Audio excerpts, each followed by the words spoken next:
Well, tell us, Mike, how we got here. I know the story, but I think it's really important for us to, again, think about how did we get from, at a church to George's here. I didn't grow up in the church, and when I became a Christian in high school and started working in the church, I always knew that there was just a little different approach that I saw and wanted to be a part of. Through some challenges with the traditional church, I finally said, I need to really jump into it and go a different direction. When I left the church that I was with, I had the very first panic attack that I've ever had in my life. I thought I was dying. Right. I thought I was dying. I started to call an ambulance because I thought, I'm not going to make it through this. I knew, even though all of that stuff happened, that I'd stepped out and I'd gone to the right place. I'd done the right thing, and I'd followed, not just like going to where God was calling me to. And that's more important to me at this stage of my life. And I think that it's more important to all of our faith that we model that. A little over a year ago is when we launched this. We got together and started talking about what something like this might look like, and one thing led to another. They mentioned the bar as a possibility, and I was just like, man, I really don't want to. I don't think I've got it in me to go into some place like that, because I didn't want to hear what the Christians were going to say. It's not about the space. The bar isn't the important thing. It's about the environment that others are welcomed into. We were meeting at a church in Springdale on Wednesday night, and this became an option. We had some serious family discussions about whether we want to be going to church in a bar. We got a 6-year-old, at that time a 5-year-old. Is this where we want to be bringing him? Is this an appropriate location? I was not for us coming here to begin with, and now I'm not for us leaving here. Right. It says, wherever 2 or 3 are gathered, there I am. We've been able to focus on the people, not the building. We've been able to focus on the message, not how's our building fund looking. Right. And I think that was one of the main things for me, is people were seeing, whenever I was saying we need to do something different, they saw it as an attack on them. Like I was saying, you're not doing it right. They'd be looking at this right now and going, what's in those glasses?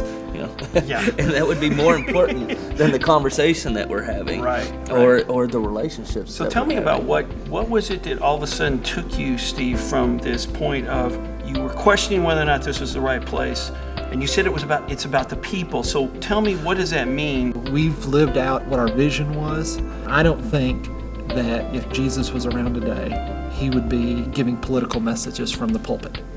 I think what he would be doing is what he was doing then, preaching and helping people. Right. That's what we've done here. What would Jesus do? Well, Jesus would feed the homeless. Jesus would offer food programs for kids that don't have them. That's what Jesus would be doing. Right. There's plenty of work in Northwest Arkansas for churches to be doing. Absolutely. And what's amazing to me about that too is I watched it this summer, and I was just, we had 52 people. We averaged at a feeding program on Fridays in a park, and we were a church no more than maybe 100 adults. What I see is this vision at this church of not letting anything hold us back from what's possible. We do things in some ways better than big churches that I've been involved with. Prior to coming to Grace Point and George's here, it basically became a thing where God said, Brent, you got to break out of your mold, and it's about you being honest about who you are.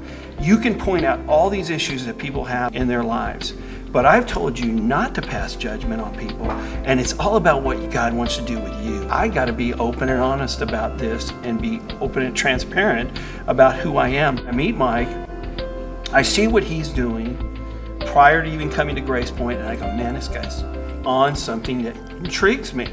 And so when Debbie and I came here in January, there wasn't a whole lot of people that Sunday we came here, but that's not what we were looking for. We were looking for culture, environment, what was it being done here? And immediately when we left, there was something that we said to each other, there's something different here. This may be the place we're supposed to be. And then we said, yes, we're gonna do this.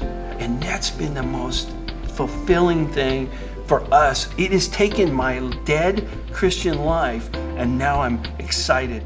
And now I'm telling people about what's going on here. The things that we hear from people, the willingness, like you're talking about, the transparency. Tons of the others that will come and share their stories and just kind of say, hey, when I was a crack whore, and you're going, okay, yeah, tell me more, you know. Right. And they know that we're not judging. Who's in your small group? You got a couple homeless people? You have former drug addicts in your group? Yeah, in my small group. Never have I ever experienced that before. I've learned more than I've given. And I've learned from some of those people who've just been honest about where they're at. Things that I didn't learn from other Christians. Because people then start to say, this is really what we're supposed to be about. Because how many of us used to go to church and never knew people that were around us? Exactly.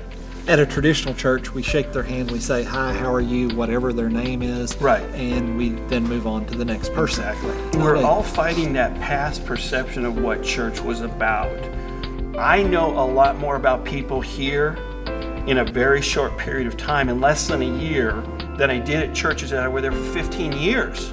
And I think that's really, really, really important. And that's something that we do pretty well here. We are all broken people here. Exactly. That's what's cool about Grace Point, that we can be that broken person. We don't expect people to be perfect. We mess up, we screw up, but we all love each other. The initial question was asked of me, of what the vision and the passion for the church, and I think it is because of that transparency and the things that we're trying to do and doing things a little bit different. It's just been exciting to see all of us come to this bar, and the message is going to be a message that challenges people, not just in a theoretical Right. realm, but in a real realm.